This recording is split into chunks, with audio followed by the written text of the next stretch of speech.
श्री स्वामी समर्थ.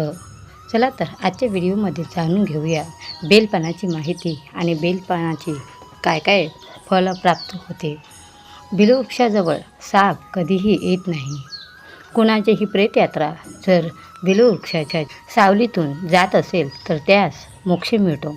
वायुमंडळात व्याप्त अशुद्ध वातावरणास थांबवण्याची क्षमता सर्वात जास्त बिल्ववृक्षात असते.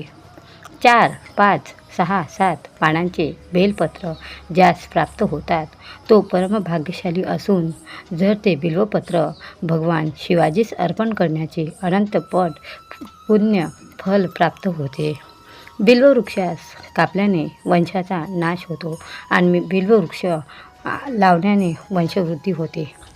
सकाळ संध्याकाळ बिल्ववृक्षाचे दर्शन घेतल्याने पापांचा नाश होतो. बिल्ववृक्षास कायम पाणी दिल्याने पितर मुक्त होतात.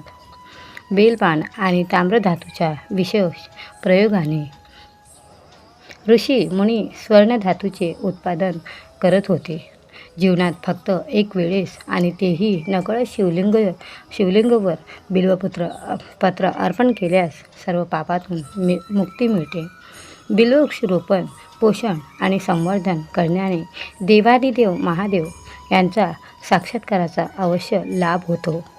बिल्ववृक्षाचे शेतात पाण्याची कमतरता नसते.